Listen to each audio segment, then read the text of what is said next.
थाइल्यान्डमा प्रधानमन्त्री Oli guard of अनरदेखि उच्चस्तरीय भेटवार्तासम्म प्रधानमन्त्री ओलीलाई थाइल्यान्डमा गरियो भव्य स्वागत। प्रधानमन्त्री ओली र थाइल्यान्डकी प्रधानमन्त्री बीच भेटवार्ता। नेपाल र थाइल्यान्ड बीच विभिन्न सम्झौता पत्रमा हस्ताक्षर। थाइल्यान्डमा प्रधानमन्त्री ओली र भारतीय प्रधानमन्त्री नरेन्द्र मोदी बीच भेटवार्ता हुने।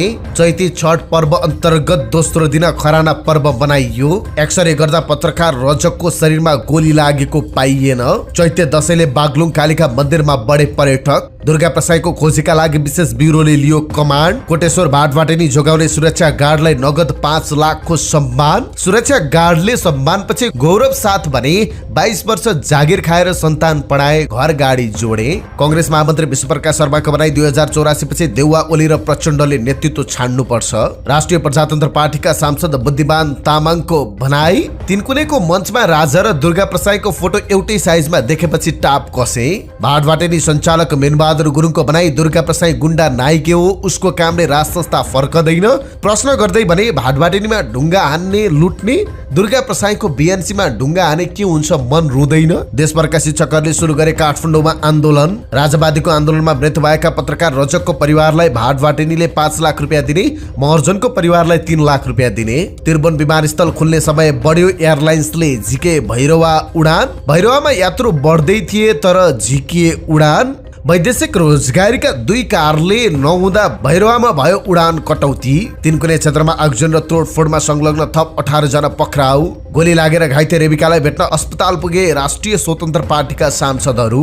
आफन्तको जिम्मा लगाएकी युट्युबर गंगा लामालाई फेरि साइबर ब्युरोमा उपस्थित गराइने। काठमाडौँको वायु प्रदूषण निकै अस्वस्थकरको तहमा। राप्रपाले बोहराको निधनमा 3 दिन शोक मनाउने। गण्डकीका मन्त्री बिन्दुकुमार थापाले तलब भत्ता मार्फत आएको 79 लाख सामाजिक सेवामा खर्चिए। अब 500 सम्मको पैसा ट्रान्सफरमा कारोबार शुल्क नलाग्ने।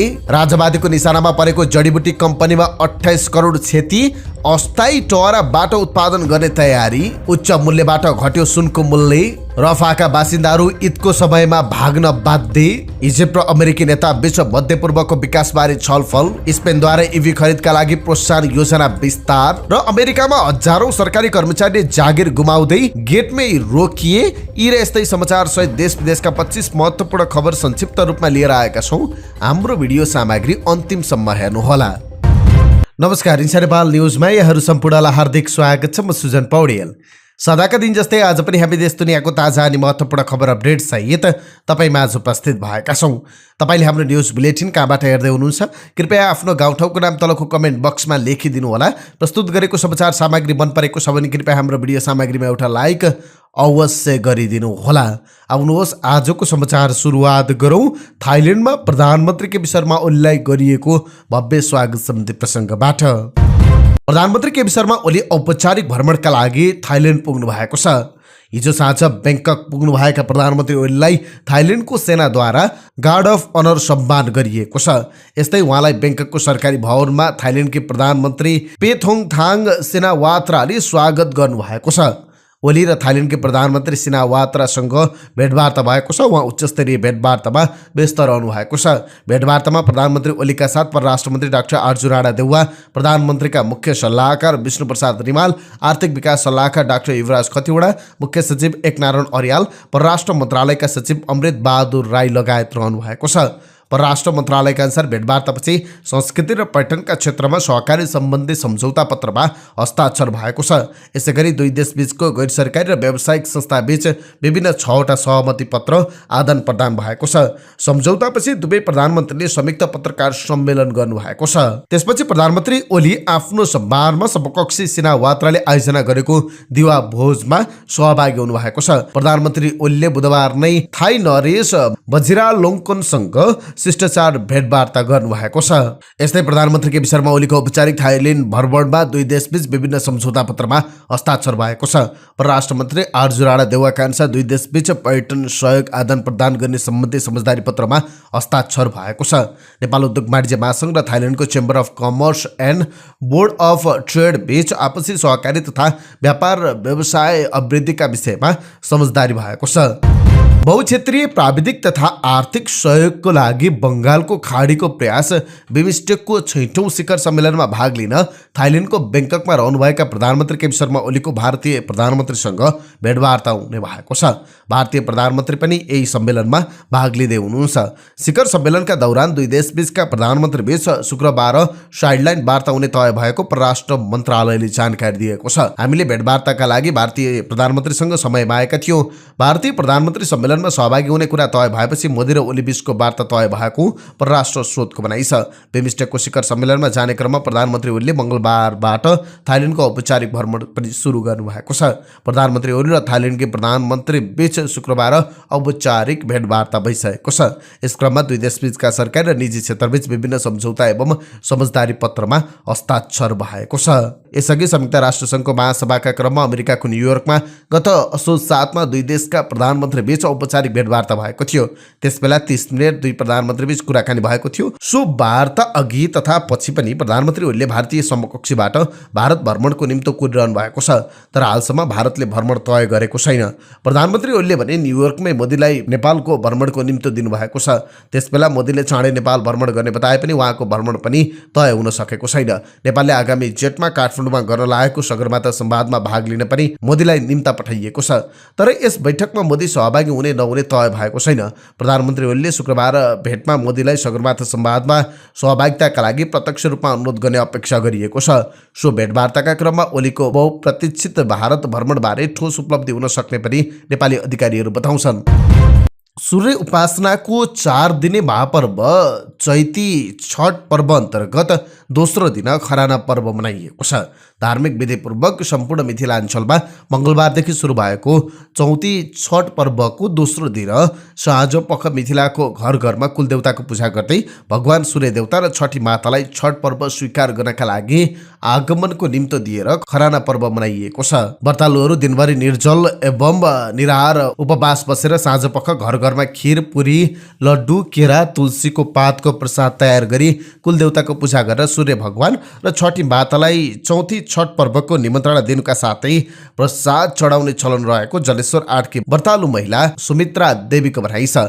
यस दिनमा व्रतालु महिला खरना पर्व मनाइसकेपछि राति आफूहरूले भने अरुवा अरवाइन अर्थात् बिना नुन हालेको खानेकुरा मात्रै खाने गर्दछन्, जसमा खीर, पुरी, केरा लगायत वस्तुहरू समावेश हुन्छन्। 4 दिनसम्म विभिन्न विधिहरू गर्दै मनाइने चौथी छठ पर्व मिथिलाञ्चलको महोत्तरी, धनुषा, सिरा, सप्तरी, सुनसरी, मोरङ, सर्लाही, रौतहट, बारा, पर्सा लगायत भारतीय भूभागमा पर्ने सम्पूर्ण मिथिलाञ्चलभरि धुमधामका साथ चलिरहेको छ। सत्य र अहिंसा प्रति मानवको रुचि बढाउने र सबै जीवप्रति सहानुभूति राख्न अभिप्रेरित गर्नु यस पर्वको विशेषता रहेको जलेश्वर 5 का संस्कृतविद ध्रुव रायले बताउनुभयो। काठमाडौँको तीनकुनेमा राजवादीले चैत 15 गते गरेको हिंसात्मक प्रदर्शनका क्रममा बारिन भएका पत्रकार सुरेश रजकको शरीरमा गोली नलागेको पुष्टि भएको छ। चिकित्सकले एक्सरे गरेर हेर्दा पत्रकार रजकलाई गोली लागेको नपाइएको जिल्ला प्रहरी परिसर काठमाडौँका एक अधिकृतले जानकारी दिनुभयो। आगलागीमा परेर ज्यान गुमाउनु भएका पत्रकार रजकलाई गोली पनि लागेको हल्लापछि चिकित्सकले पोस्टमार्टम गर्नुअघि एक्सरे गर्नुपर्ने अडान लिएका थिए, तर एक्सरे गर्दा उहाँको शरीरमा गोली लागेको नपाइएपछि पोस्टमार्टम गरेर सब परिवारलाई बुझाइएको प्रहरीले जनाएको छ। त्यसो त प्रहरीले यसअघि नै गोली लागेको हल्लाको खण्डन गरिसकेको थियो। सोमबार विज्ञप्ति जारी गर्दै प्रहरीले उक्त हल्लालाई अनर्गल प्रचार भनेको थियो। 33 वर्षीय रजकको शरीरको 70% जलेको प्रहरीले प्रारम्भिक रूपमा बताएको छ। उनको कम्मरभन्दा माथिको भाग चिन्नै नसकिने अवस्थामा शव भेटिएको थियो। चैते दशैं सुरु भएसँगै बागलुङमा अवस्थित कालिका मन्दिरमा धार्मिक पर्यटक बढेका छन्। आइतबारदेखि नवरात्र सुरु भएको छ। चैते दशैं समेत भन्ने यस पर्वमा दुर्गा भवानीको पूजा उपासना गरिन्छ। चैते दशैंमा बागलुङ कालिका मन्दिरमा भने विशेष पूजा आराधना हुने भएकाले टाढा टाढाबाट भक्तजन आउने गर्दछन्। चैतको नवरात्रमा बागलुङ कालिकाको पूजा आराधना र बलि दिँदा आँटेको पुग्ने जनविश्वास छ। गण्डकी प्रदेशको मुख्य शक्तिपीठका रूपमा रहेको मन्दिरमा अहिले भक्तजनको भिड लागेको कालिका भगवती गुटी व्यवस्थापन समितिका अध्यक्ष कुमार खड्काले बताउनु भयो। चैते दशैंको तेस्रो दिनसम्म दैनिक हजारौंको संख्यामा भक्तजन आउनु भएको छ। यसपटक 5 लाख भन्दा बढी भक्तजन आउने अनुमान गरिएको छ। खड्काले भन्नुभयो, यही अवसरमा चैत 20 गतेदेखि त्यहाँ मेला समेत आयोजना गरिएको छ। भक्तजनको चापलाई मध्यनजर गरेर सवारी, पार्किङ, सुरक्षा लगायतको व्यवस्था मिलाइएको छ। मेला आयोजनाका लागि 55 लाख खर्च खर्चको अनुमान गरिएको छ। मन्दिरमा छिमेकी मुलुक भारतबाट समेत धार्मिक पर्यटक आउने गर्छन्। मन्दिरमा बोका, रागा, कुखुरा लगायतको बलि चढाइनुका साथै शान्तिको प्रतीक परेवा पनि उडाउने गरिन्छ। शुक्रबारको राजावादी प्रदर्शन लगतै फरार रहेका उक्त प्रदर्शनका अगुवा दुर्गा प्रसाईको खोजी गर्न नेपाल प्रहरीले नयाँ रणनीति अवलम्बन गरेको छ। प्रदर्शन भएकै राति प्रहरीले राप्रपाका वरिष्ठ उपाध्यक्ष रविन्द्र मिश्र, महामन्त्री धवल शमशेर राणा, अधिवक्ता स्वागत नेपाल सहितलाई पक्राउ गरेको थियो। तर सबैभन्दा धेरै खोजिएका प्रसाई अझै पक्राउ परेका छैनन्। उनको खोजीका लागि नेपाल प्रहरीले एकद्वार प्रणालीको विकास गर्दै प्रधान कार्यालय स्थित विशेष ब्युरोको कमान्डबाट काम सुरु गरेको छ। प्रसाई उपत्यकाभित्रै छन् वा छैनन् भन्ने समेत खुलेको छैन। प्रहरीका अनुसार अनुसन्धान कर्मीको ध्यान अन्यत्र मोड्नका लागि उनी भारत छिरेको हल्ला चलाइएको हुन सक्छ। उनी कहाँ छन् भन्ने अहिलेसम्म प्रहरीले पत्ता लगाउन सकेको छैन। प्रसाईको खोजीका निम्ति केन्द्रीय अनुसन्धान ब्युरो CIB र उपत्यका अपराध अनुसन्धान कार्यालय टेकुको टोली परिचालित थियो। अपराध अनुसन्धान कार्यालयले उक्त प्रदर्शनका प्रायजसो अगुवा सहित कोटेश्वर स्थित भाटबाट नै सुपर स्टोर लुटपाटमा संलग्न व्यक्तिहरू पक्राउ गरेर जिल्ला प्रहरी परिसर काठमाडौँलाई बुझाइसकेको छ। तर उक्त कार्यालयको टोलीले 2 दिन यता प्रसाईको खोजी कार्य बन्द गरेको छ। अब विशेष ब्युरोले खोज्दैछ। आवश्यकता अनुसार खटिनुपर्ने गरी हामीलाई हाई अलर्टमा राखिएको छ। अनुसन्धान कार्यालयका एक अधिकृतको भनाइ छ। केन्द्रीय अनुसन्धान ब्युरो CIB को टोली पनि प्रसाईको खोजीमा थियो। तर न्यून जनशक्ति र अनुसन्धान गरिनुपर्ने विषयको चापका कारण उसले पनि प्रसाई खोजी गर्ने कामबाट हात झिकेको छ। बाहिरी युनिटहरू अन्य काममा व्यस्त भएपछि प्रहरी अनुसन्धानका जटिल विषयहरूको निरूपण गर्ने निकायका रूपमा रहेको विशेष ब्युरोलाई सक्रिय बनाइएको केन्द्रीय प्रहरी स्रोतले जनाएको छ। विशेष ब्युरोले आवश्यकता अनुसार अन्य युनिटको मद्दत पनि लिन सक्छ। तर अहिले त्यहीँको जनशक्तिलाई सक्रिय बनाइएको छ, स्रोतको भनाइ छ। ब्युरोको नेतृत्व DIG सिद्धिविक्रम शाहले गर्नुभएको छ। यसबारे उहाँले कुनै प्रतिक्रिया दिन चाहनु भएन। उपत्यका अपराध अनुसन्धान कार्यालय स्रोतको भनाइ उद्धृत गर्दै नेपालप्रेस.com मा प्रकाशित समाचार अनुसार अपराध अनुसन्धान कार्यालय स्रोतका अनुसार प्रसाईको खोजीका क्रममा गरिएको CCTV फुटेज अध्ययनको निष्कर्ष उनले चलाउने विभिन्न किसिमका इलेक्ट्रोनिक डिभाइसका आधारमा गरिएको अनुसन्धानबाट खुलेका तथ्य विशेष ब्युरोलाई उपलब्ध गराइएको छ। त्यसो त त्यस्तो विषयको अनुसन्धान गर्न ब्युरो आफै सक्षम छ। नेपाली कांग्रेसका महामन्त्री विश्वप्रकाश शर्माले 2084 पछि देउवा ओली र प्रचण्डले नेतृत्व छाड्नुपर्ने बताउनु भएको छ। राज्य व्यवस्था परामर्श समितिको बैठकपछि सञ्चारकर्मीहरूसँग कुराकानी गर्दै उहाँले यस्तो बताउनु भएको हो। उहाँले थप भन्नुभयो, मैले त हाम्रो सभापतिलाई अब प्रधानमन्त्री बन्नु हुन भनिरहेको छु। 2084 पछि तीनवटै नेताहरूले देउवा ओली र प्रचण्डले नेतृत्व गर्ने होइन, उहाँहरू पछिले नेतृत्व गर्ने भन्ने दावा गरिरहेका छौँ नि, तर राजालाई हामीले त्यसरी सक्दैनौँ। त्यसैले अहिले असन्तुष्टि सरकारको कमजोरीका बारेमा पनि छलफल गर्नुपर्छ। राष्ट्रिय प्रजातन्त्र पार्टी राप्रपाका सांसद बुद्धिमान तामाङले तिनकुने घटनाको निष्पक्ष छानबिन गर्न माग गर्नुभएको छ। बुधबार संसदको राज्य व्यवस्था तथा सुशासन समितिको बैठकमा सांसद तामाङले घटनाको छानबिन बिना एकपक्षीय ढङ्गले प्रचार गरिएको दावी गर्नुभयो। त्यस घटनाको तुरुन्तै न्यायिक जाँच होस्। जुन किसिमले एकतर्फी रूपमा भइरहेको छ यो गलत भइरहेको छ। कस्तो गलत भइरहेको छ भन्ने कुरा समय आएपछि बनाउला उहाँले भन्नुभयो। सांसद तामाङले आफूहरू पनि प्रदर्शनमा सहभागी हुन खोजेको तर मञ्चमा दुर्गा प्रसाईको फोटो देखेपछि नगएको खुलाउनु भयो। हाम्रो पार्टीको अध्यक्ष राजेन्द्र लिङ्गदेनज्यू, ज्ञानेन्द्र साई सहित हाम्रो ग्रुप नै थियो। हामी प्रदर्शनमा जाने कुरा भइरहेको थियो, तर मञ्चतिर हेर्दा त राजाको फोटो अनि त्यही साइजको दुर्गा प्रसाईको फोटो राखेको देखियो। ओहो, खत्तम रहेछ भन्ने लाग्यो, हामी गएनौँ उहाँले भन्नुभयो। उहाँले अगाडि भन्नुभयो, आन्दोलनलाई समर्थन गर्ने भनेर मात्र हुँदो रहेनछ। हाम्रोबाट अध्यक्ष जानु भएन, धेरैजना जानु भएन। मैले पनि यसो हेरेको दुर्गा प्रसाईको फोटो देखेपछि टाप कसिहालेँ नि, फोटो देखेर डर लागिहाल्यो नि। तर कार्यक्रम सुरु नहुँदै मञ्चमा असुर ग्यास प्रहार गरिएको उहाँको दाबी छ। मान्छेहरू आउँदै थिए, कार्यक्रम सुरु हुँदै थियो, त्यसबेला मञ्चमा टियर ग्यास हानियो। यस घटनामा एक पक्षलाई मात्र दोष लगाउने काम भइरहेको छ, जुन गलत भइरहेको छ। यस विषयमा निष्पक्ष छानबिन हुनुपर्छ, सांसद तामाङले भन्नुभयो। उहाँले ठोस प्रमाण बिना नै आफ्नो पार्टीका नेतालाई थुन्ने काम भएको गुनासो गर्नुभयो। हाम्रो पार्टीको वरिष्ठ उपाध्यक्ष थुनामा हुनुहुन्छ, महामन्त्री थुनामा हुनुहुन्छ। उहाँहरूलाई भयभरका कानुन लगाइएको छ। पहिले त उहाँहरू दोषी हो कि होइन पत्ता लगाउनु पर्यो नि उहाँले भन्नुभयो। आगामी दिनमा यस्ता घटना दोहोरिन सक्ने भन्दै उहाँले आफूहरू गृहमन्त्रीलाई भेट्न जान लागेको बताउनु भयो। भोलि अरूलाई पनि यस्तै पर्न सक्छ, त्यसैले हामी गृहमन्त्रीलाई डेलिगेसन दिन जाँदैछौँ। यस घटनामा न्यायिक जाँच हुनुपर्छ, सत्य तथ्य जाँच गर्नुपर्छ, दोषीलाई नेपालको कानुन अनुसार कारबाही हुनुपर्छ उहाँले दोहोऱ्याउनु भयो। राजवादी प्रदर्शनका क्रममा 15 चैतमा भएको हिंसात्मक प्रदर्शनमा कोटेश्वर स्थित भाटभाटेनी सुपर स्टोर पुगेर तोडफोड र लुटपाट गर्नेको प्रतिकार गर्नुभएका भाटभाटेनीका सुरक्षा गार्ड सम्मानित हुनुभएको छ। भाटभाटेनी सुपर स्टोर लुटपाट र तोडफोडको घटना नियन्त्रणमा लिन भाटभाटेनीका सुरक्षा गार्ड दुलप्रसाद पराजुली एक्लैले प्रतिकार गरेर बहादुरी देखाएपछि उहाँलाई सम्मान गरिएको हो। बुधबार आयोजित विशेष समारोहमा भाटभाटेनी सञ्चालक मिनबहादुर गुरुङले सुरक्षा गार्ड पराजुलीलाई 5,01,111 नगद पुरस्कार, 1 फुली र 5 ग्रेड बडुवाको सम्मान प्रदान गर्नुभयो। पराजुली 22 वर्षदेखि भाटभाटेनीमा कार्यरत हुनुहुन्छ। 15 चैतमा राजावादी समूहले गरेको लुटपाट र तोडफोडमा कोटेश्वर भाटभाटेनी जोगाउन पराजुलीले लुटेराहरूको समूहसँग सामना गर्नुभएको थियो। उहाँले लुटेराहरूलाई लाठी प्रहार गर्दै लखेड्दै गरेको भिडियो सामाजिक सञ्जालमा भाइरल भएको थियो। समारोहमा अन्य कर्मचारीले पनि पुरस्कार र सम्मान प्रदान गरिएको छ। यस्तै सम्मानित हुनेहरूमा इन्जिनियर सुवर्ण डङ्गोल, परशुराम थारू, आयुष थारू, शान्तराम थारू, नवीन थारू, प्रेम थारू, रामदास थारू लगायत कर्मचारी रहनु भएको छ। उहाँहरूलाई 5,000 रुपियाँ नगदसहित सम्मान गरिएको छ।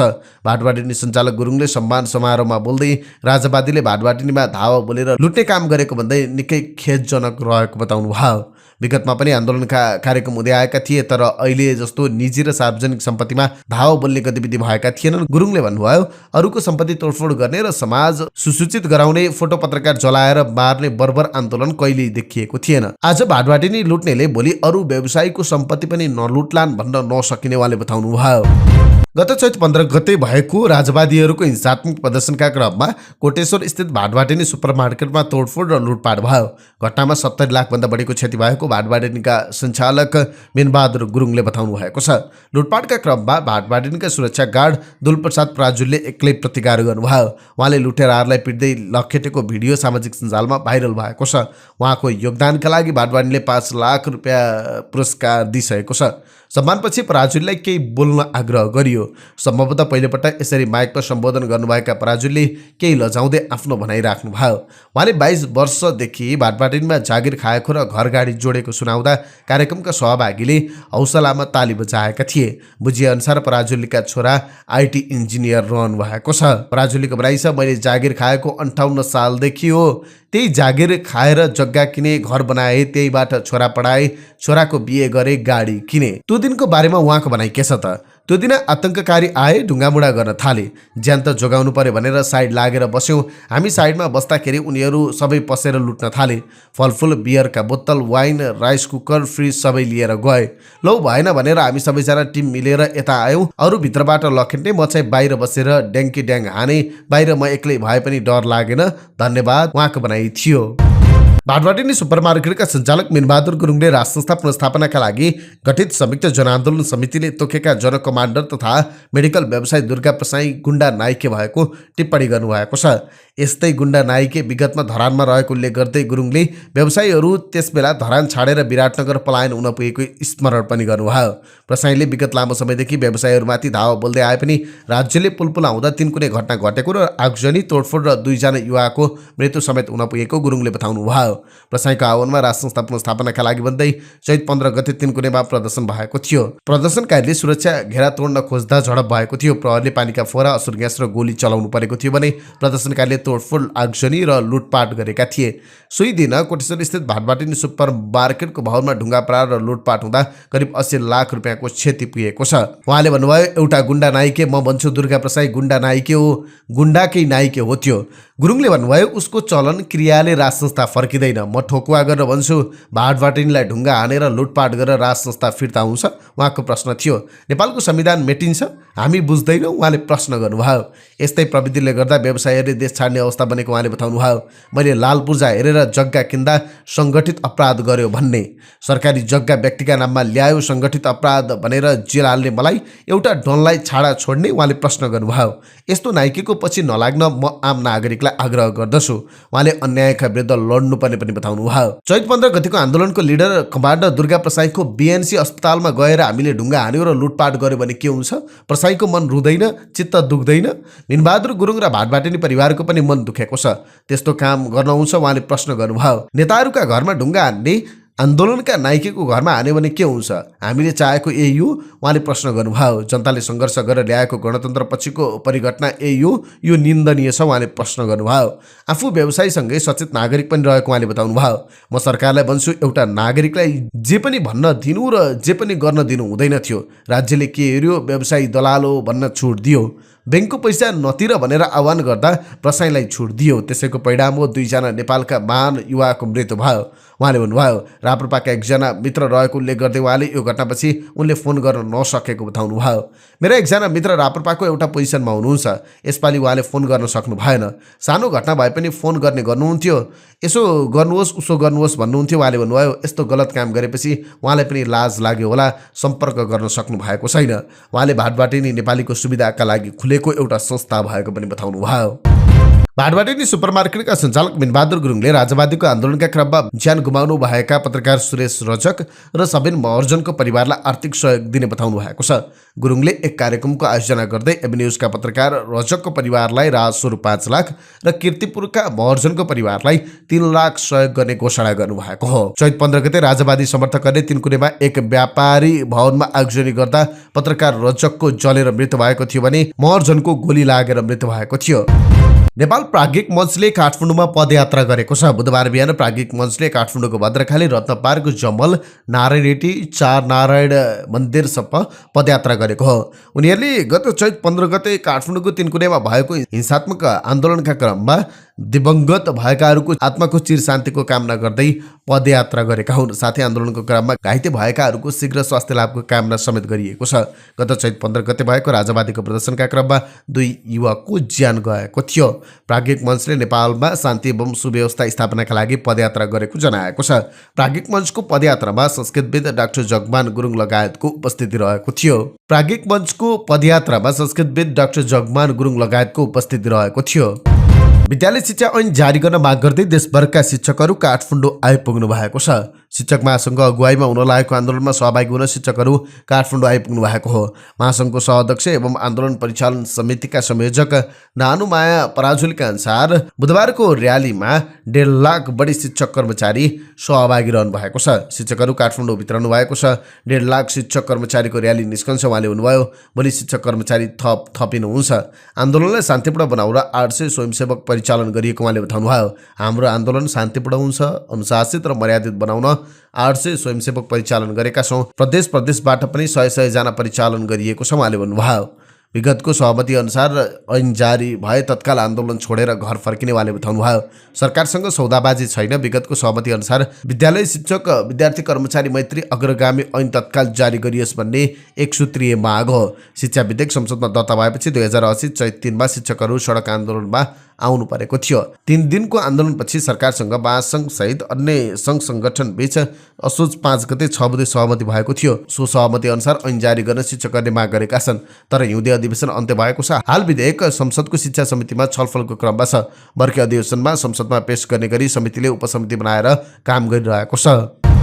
त्रिभुवन अन्तर्राष्ट्रिय विमानस्थलमा मङ्गलबारदेखि उडान सङ्ख्या बढेको छ। सोही मेसोमा भैरवाबाट हुने वायुसेवा कम्पनीहरूले उडान झिकेका छन्। भैरवामा वायुसेवा कम्पनीहरूले लिएको विन्टर सेड्युल अनुसार उडान सम्पन्न गरेका छन्। समर सेड्युलमा आफ्नो उडान राखेका छैनन्, जसले गर्दा पुनः गौतम बुद्ध अन्तर्राष्ट्रिय विमानस्थल सुनसान हुने अवस्था आएको छ। अब नेपाली एयरलाइन्सले मलेसियाका लागि गर्ने कनेक्टिङ फ्लाइट बाहेक तत्कालका लागि कुनै पनि वायुसेवा कम्पनीले उडान गर्ने छैनन्। नेपाल नागरिक उड्डयन प्राधिकरणले एक समय फोर्सफुल्ली वायुसेवा कम्पनीलाई भैरवा जान बाध्य बनाएको थियो। भैरवामा यात्रु पाउन सुरु पनि भएको थियो, तर कम्पनीहरूले यो विमानस्थलको उडान घाटामा रहेको भन्दै निरन्तरता दिन नसकिने जानकारी प्राधिकरणलाई गराएका छन्। भैरवा र पोखरा विमानस्थल निरन्तर सञ्चालन गर्न पुरै क्षमतामा हामीले प्रयास गरेका छौँ, तर वायुसेवा कम्पनीको गुनासो लोड पुगेन भन्ने नै छ। एक निश्चित अवधिसम्म हामीले बाध्यकारी पनि बनायौँ। प्राधिकरणका सूचना अधिकारी ज्ञानेन्द्र भुलको भनाइ छ, तर निरन्तर घाटामा उडाइराख्न भन्ने नैतिक धरातल प्राधिकरणसँग पनि छैन। नयाँ विमानस्थल निरन्तर चल्ने वातावरण बनाउन त्रिभुवन विमानस्थलमा जति निकाय सक्रिय छन् ती सबैको सामूहिक प्रयास भैरवा र पोखरामा समेत आवश्यक रहेको भन्दै अहिले त्यसो हुन नसकेको गुनासो प्राधिकरणको छ। गौतम बुद्ध अन्तर्राष्ट्रिय विमानस्थलबाट पछिल्लो केही महिना यता पर्याप्त उडान भएका थिए। सरकार नेपाल नागरिक उड्डयन प्राधिकरणले दिएका छुट सुविधाका कारण राज्यले खासै केही प्रगति गरेन, तर यात्रु संख्या भने उल्लेख्य बढ्दै गएको पाइएको छ। यो अवस्थामा एयरलाइन्सले धमाधम उडान झिकेसँगै विमानस्थल प्रशासन भने अन्यलमा छ। जनवरीको तुलनामा फेब्रुअरी र फेब्रुअरीको तुलनामा मार्चमा यात्रु संख्या बढेको छ। विमानस्थलका महाप्रबन्धक प्रताप बाबु तिवारीको भनाइ छ, यात्रु संख्या पनि उत्साहजनक छ। यस्तो अवस्थामा धमाधम एयरलाइन्सले उडान झिकेका छन्। गौतम बुद्ध विमानस्थल व्यवस्थापनका अनुसार भैरवामा मार्च 2025 मा 7034 अन्तर्राष्ट्रिय यात्रु उडान अवतरण गरेका छन्। यसमध्ये सबैभन्दा धेरै जजिराले यात्रु बोकेको छ। यस एयरलाइन्स मार्फत 3607 यात्रु उडान अवतरण गरेका छन्। यस्तै फ्लाइ दुबई मार्फत 2323 यात्रुले सेवा लिएका छन्। नेपाल एयरलाइन्स मार्फत 2474 यात्रुले ट्रान्जिट सुविधा लिएका छन्। जजिराले हरेक उडानमा औसत 140 यात्रु बोकिरहेको थियो। महाप्रबन्धक तिवारीको भनाइ छ, एयर थाईले औसत 130 यात्रु लिएर उडेको थियो। भैरवाका लागि यो उत्साहजनक तथ्याङ्क हो। सरकारले गौतम बुद्ध विमानस्थल र पोखरा अन्तर्राष्ट्रिय विमानस्थलमा उडान गर्ने वायुसेवा कम्पनीलाई आकर्षक छुट सुविधा दिएको छ। वायुसेवा कम्पनीले त्यहाँ काठमाडौँको तुलनामा सस्तो हवाई इन्धन प्राप्त गर्छन्। पार्किङ ल्यान्डिङदेखि विभिन्न शुल्क छुट दिएको छ। नेपाल एयरलाइन्सको ग्राउन्ड ह्यान्डलिङ सेवामा भारी छुट दिएको छ। नेपाल एयरलाइन्सले ग्राउन्ड ह्यान्डलिङ सेवामा भारी छुट दिएको छ। यद्यपि वैदेशिक रोजगारीमा जाने यात्रुको आवश्यक तयारीका लागि काठमाडौँ जानै पर्ने बाध्यता भने हट्न सकेको छैन। श्रम स्वीकृतिदेखि मेडिकलसम्मका लागि काठमाडौँ नै जानुपर्ने बाध्यता अझै छ। यसले वायुसेवा कम्पनीले निरन्तर सेवाका लागि अझै आश्वस्त पार्न नसकेको अनुमान महाप्रबन्धक तिवारीको भनाइ छ। विमानस्थलमा जति निरन्तर उडान हुन सक्यो, यात्रुको विश्वसनीयता पनि बढ्दै जाने हो। उहाँको भनाइ छ, हामी निरन्तर उडानका लागि प्रयास गरिरहेका छौँ। त्यसो त प्राधिकरणले अब वायुसेवा कम्पनीले काठमाडौँमा स्लट दिन्न भनेर अलगर्याई गर्ने अवस्था पनि छैन, किनकि प्राधिकरणको आम्दानी समेत यी वायुसेवा कम्पनीको उडानमा अधिक निर्भर छ। पोखरा र भैरवा नचल्दा ती विमानस्थल आउन लिएको ऋण समेत काठमाडौँले कमाएर तिर्नुपर्ने बाध्यतामा प्राधिकरण रहेको छ। तीनकुने क्षेत्रमा भएको आगजनी, तोडफोड र राज्य विरुद्धको कसुर र आपराधिक उपद्रव लगायतका अपराधमा संलग्न थप 18 जना व्यक्तिलाई प्रहरले पक्राउ गरेको छ। जिल्ला परिषद काठमाडौँले यसबारे जानकारी दिएको छ। गत शुक्रबार तीनकुने क्षेत्रमा नवराज सुवेदीको संयोजकत्व र दुर्गा प्रसाईको अगुवाईमा शान्तिपूर्ण प्रदर्शनको पूर्व अनुमति लिएर आयोजित कार्यक्रममा आयोजकहरूले नै प्रदर्शनलाई उत्तेजित बनाएको प्रहरीको दाबी छ। प्रदर्शनकारीले संघीय संसद भवन वरिपरिको निषिद्ध क्षेत्र तोड्ने प्रयास गर्दै प्रहरीमाथि ढुङ्गामुढा गरेका थिए। साथै आफैले चलाएको गाडीले प्रहरीको ज्यान लिने उद्देश्यले आक्रमण गर्नुका साथै सुरक्षाकर्मीमाथि ढुङ्गा, लाठी, फलामका रड र घरेलु हतियारले प्रहार गरेको प्रहरीले जनाएको छ। राष्ट्रिय स्वतन्त्र पार्टीका सांसदहरूले उपचाररत रेबिका खत्रीको परिवारलाई भेट गरेको छ। राष्ट्रिय स्वतन्त्र पार्टीका सांसदहरू सविता गौतम, गणेश पराजुली र चन्दा कार्की मंगलबार साँझ अस्पताल पुगेर उहाँको परिवारलाई भेट गर्नुभएको हो। खत्रीको नयाँ बानेश्वर स्थित सिभिल अस्पतालको आइसियुमा उपचार भइरहेको छ। उहाँ गत चैत 15 गते काठमाडौँको तीनकुनेमा भएको राजावादीको प्रदर्शनका क्रममा गोली लागेर घाइते हुनुभएको थियो। नियमित कामबाट फर्किँदै गर्दा रेबिका प्रदर्शनकारी र प्रहरी बीचको झडपमा पर्नुभएको थियो। सो क्रममा उहाँलाई गोली लागेको थियो। अहिले उहाँको अवस्था गम्भीर छ। सांसदहरूले घटनाप्रति दुःख व्यक्त गर्दै आवश्यक पहलका लागि परिवारसँग प्रतिबद्धता जनाउनु भएको छ। सामाजिक अभियन्ताका रूपमा चर्चामा रहनुभएकी युट्युबर गङ्गा लामालाई अनुसन्धानमा सघाउने शर्तमा प्रहरीको साइबर ब्युरोले आफन्तको जिम्मा लगाएकोमा फेरि उपस्थित गराइने भएको छ। युट्युब प्लेटफर्म बेसिस गुड टेलिभिजनको सञ्चालिका समेत रहनुभएकी लामालाई विद्युतीय कारोबार ऐन अन्तर्गत उजुरी परेपछि साइबर ब्युरोको टोलीले नियन्त्रणमा लिएको हो। उहाँलाई सोधपुछपछि अनुसन्धानमा सघाउने शर्तमा मंगलबार बेलुकी प्रहरीले आफन्तको जिम्मा लगाएको थियो। साइबर ब्युरोका प्रवक्ता दीपक राज अवस्थीले प्रारम्भिक छलफल गर्दा लामालाई थुनामै राख्नुपर्ने अवस्था नदेखिएको र फेरि उपस्थित हुने गरी आफन्तको जिम्मा लगाइएको बताउनु भयो। उहाँले कसुरबारे अहिले भन्न नमिल्ने र सरकारी वकिल मार्फत मुद्दा अगाडि बढ्ने कुरा भइरहेको जानकारी दिनुभएको छ। पछिल्ला दिन काठमाडौँमा वायु प्रदूषण उच्च भएको छ। वातावरण विभागका अनुसार काठमाडौँको वायु प्रदूषण निकै अस्वस्थकरको तहमा पुगेको छ। काठमाडौँ सोमबार र मंगलबार लगातार संसारकै प्रदूषित शहर बनेको थियो। बुधबार झन वायु प्रदूषण बढेको छ। यद्यपि काठमाडौँ भन्दा धेरै प्रदूषित हावा भारतको दिल्लीमा छ। काठमाडौँ दोस्रो प्रदूषित शहर बनेको छ। एक्युइयरको तथ्याङ्क अनुसार बिहान काठमाडौँको औसत एयर क्वालिटी इन्डेक्स भन्दा 3 गुणा मसिना धुलो धुवाका कण प्रति घण्टा 268 माइक्रोग्राम प्रति घनमिटर मापन गरिएको छ। मंगलबार 225 मापन भएको थियो। पहिलो स्थानमा रहेको दिल्लीमा बिहान 336 प्रति घण्टा 261 माइक्रोग्राम प्रति घनमिटर मापन गरिएको छ। राप्रपाले सांसद दीपक बोहराको निधनमा 3 दिन शोक मनाउने भएको छ। राप्रपा केन्द्रीय पदाधिकारीको मङ्गलबार बसेको आकस्मिक बैठकले बोहराको निधनप्रति गहिरो दुःख व्यक्त गर्दै 3 दिन शोक मनाउने निर्णय गरेको पार्टीका प्रवक्ता मोहन कुमार श्रेष्ठले जानकारी दिनुभयो। राप्रपाका वरिष्ठ नेता समेत रहनुभएका बोहराको निधनबाट राप्रपा र नेपालको राष्ट्रवादी आन्दोलनलाई ठूलो क्षति पुगेको जारी विज्ञप्तिमा उल्लेख छ। गण्डकी प्रदेश सरकारका सामाजिक विकास युवा तथा खेलकुद मन्त्री बिन्दु कुमार थापाले तलब भत्ता मार्फत आएको रकम सामाजिक कार्यमा खर्चिनु भएको छ। उहाँले 2074 सालमा गण्डकी प्रदेश सभा सदस्य भएता प्राप्त भएकोमा थप गरी 79,42,390 रुपियाँ सामाजिक कार्यमा खर्च गर्नुभएको छ। प्रेस युनियन कास्कीले आयोजना गरेको पत्रकार सम्मेलनमा मन्त्री थापाले 2074 यता 58,58,543 रुपियाँ प्राप्त भएको र त्यसमा करिब 21 लाख थप गरी सामाजिक काममा खर्च गरेको बताउनुभयो। यस वर्ष मात्रै उहाँले 10,01,332 रुपियाँ सामाजिक कार्यमा खर्च गर्नुभएको छ। शिक्षाका लागि छात्रवृत्ति, शिक्षा स्वास्थ्यको क्षेत्रमा आधारभूत पूर्वाधार निर्माण, खेलकुद प्रवर्धन, महिला तथा युवाहरूको सशक्तिकरण, विपन्न परिवारलाई आर्थिक सहयोग जस्ता कार्यमा सहयोग गरेको मन्त्री थापाले बताउनुभयो। मोबाइल ब्याङ्किङ, वालेट तथा कनेक्ट आइपिएसबाट 500 रुपियाँसम्मको रकम ट्रान्सफरमा शुल्क नलाग्ने भएको छ। नेपाल क्लियरिङ हाउसले शुल्क परिमार्जन गर्दै यस किसिमको व्यवस्था लागू गरेको बुधबार सूचना प्रकाशित गर्दै जानकारी दिएको छ। रिटेल पेमेन्ट स्विच आरपीएस प्रणालीमा लाग्ने शुल्क परिमार्जन गर्दै कारोबार रकम सीमाका आधारमा लागू हुन्छ। यसअनुसार मोबाइल ब्याङ्किङ, कनेक्ट आइपिएसको मोबाइल एप तथा वेबसाइट र वालेटमा रकम राख्दा वा झिक्दा 500 रुपियाँसम्मको रकम ट्रान्सफरमा कुनै पनि शुल्क लाग्ने छैन। यी माध्यमबाट 500 देखि 5,000 रुपियाँसम्म ट्रान्सफर गर्दा 4 रुपियाँ र 5,000 माथिका हकमा 8 रुपियाँ शुल्क लाग्नेछ। यस्तै क्रेडिटर तथा मर्चेन्ट भुक्तानीमा समेत शुल्क लाग्ने व्यवस्था गरिएको छ। यसअनुसार मर्चेन्ट भुक्तानीका हकमा 500 रुपियाँसम्म 2 रुपियाँ, 500 देखि 5,000 सम्मको भुक्तानीमा 4 रुपियाँ र 5,000 भन्दा माथिको भुक्तानीमा 8 रुपियाँ शुल्क तोकिएको छ।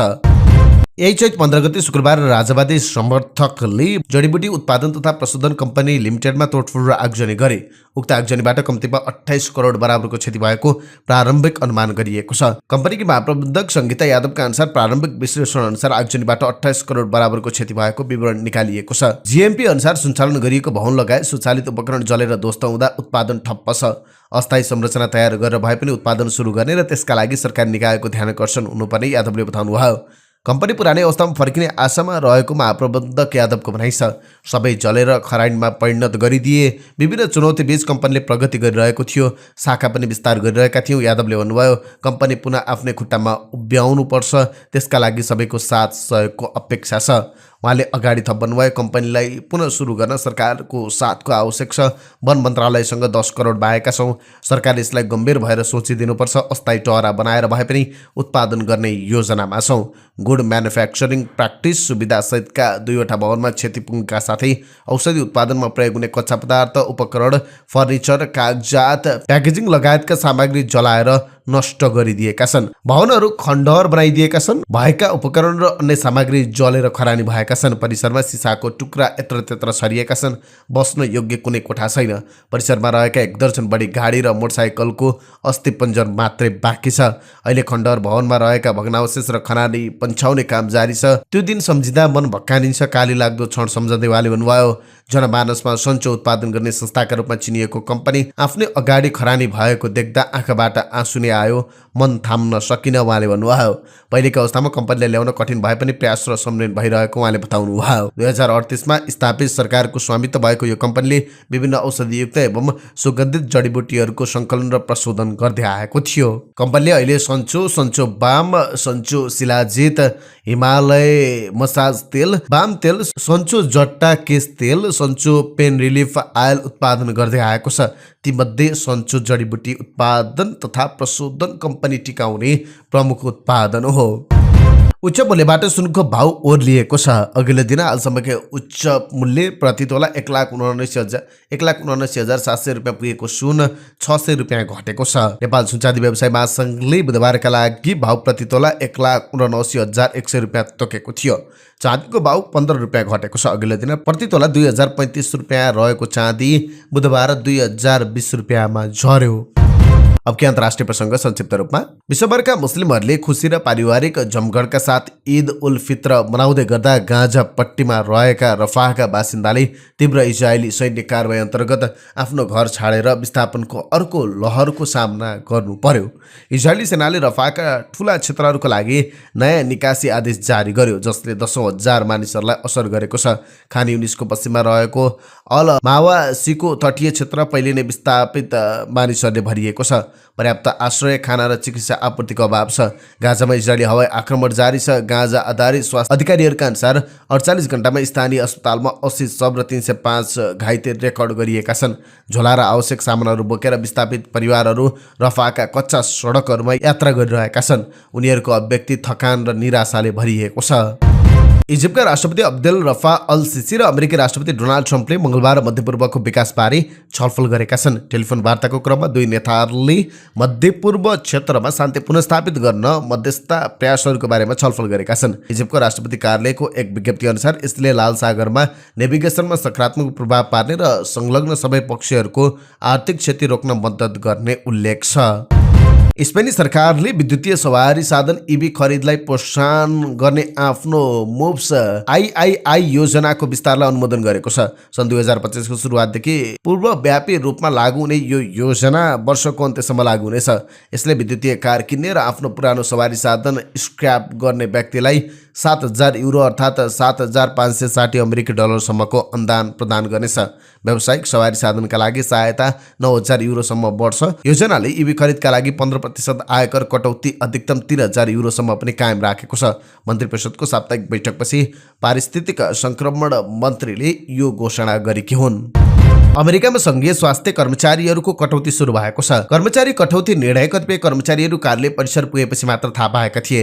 मङ्गलबार कर्मचारीहरू कामका लागि कार्यालय पुगे तब उनीहरूलाई कार्यालयको गेटमै रोकिएको थियो। बीबीसीका अनुसार कर्मचारी कटौतीमा कतिपय उच्च अधिकारीहरू पनि परेका छन्।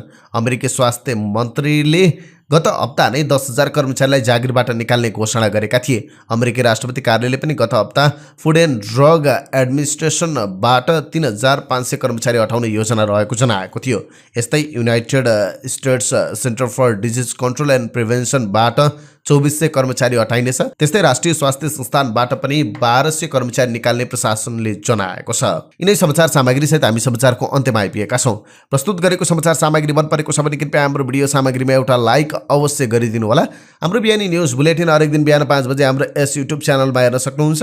जहाँ प्रस्तुत गरेको समाचार सामग्री मन परेको छ भने कृपया हाम्रो भिडियो सामग्रीमा एउटा लाइक अवश्य गरिदिनु होला।